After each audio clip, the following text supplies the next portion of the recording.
Lalu anak ini menyimpan alat kontrol itu ke dalam tasnya. Setelah selamat dari bahaya, wanita ini berusaha untuk menyusul anaknya tersebut. Dia berjalan kaki seorang diri menyusuri hutan, sehingga terlihatlah dia betul-betul merasa sangat haus. Dia menemukan sebuah botol, namun airnya tinggal setetes. Wanita ini betul-betul sangat dehidrasi. Dia tergelincir dengan tubuhnya yang semakin lemah. Wanita ini betul-betul sangat bersedih karena mengingat anaknya. Namun wanita ini tak pantang menyerah. Dia harus kuat demi bertemu dengan kedua anaknya itu.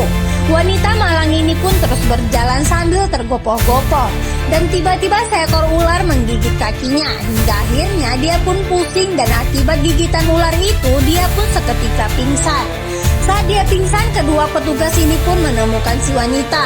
Lantas mobil ini pun kembali di perbatasan. Pak supir ini pun takut karena ada petugas yang tengah berpatroli. Kemudian Pak supir meminta orang-orang yang ada di dalam mobil tersebut untuk segera turun dari dalam mobilnya.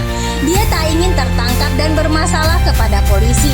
Orang-orang itu pun segera berlari kabur, namun saat para pekerja ilegal ini mencoba untuk kabur, polisi ini pun berusaha menangkap mereka.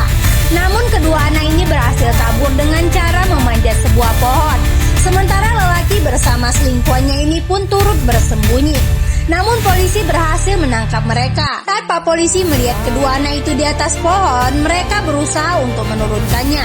Namun di saat Pak polisi sibuk menurunkan kedua anak itu, lelaki dan selingkuhannya itu pun berlari kabur dari polisi tersebut. Dan di saat mereka berusaha kabur, tak sengaja mereka menginjak ranjau yang dibuang oleh si istri tadi. Lelaki ini pun berusaha mengambil remote kontrolnya, namun ternyata remote kontrol itu telah hilang. Sedangkan di tempat lain si istri ini masih di dalam perawatan dokter, berhasil diselamatkan oleh polisi ini. Saat dia tersadar dari pingsannya, wanita ini pun menangis lalu menanyakan keberadaan kedua anaknya itu.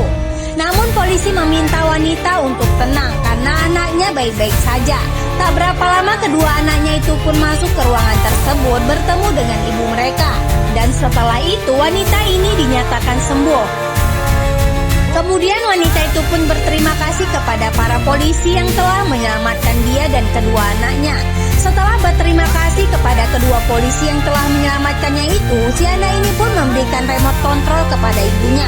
Mereka pun hendak menghancurkan bom tersebut, namun mereka tak tahu jika ayahnya dan selingkuhan yang menginjaknya, sehingga mereka pun meledak bersama dengan bom yang dibuatnya sendiri.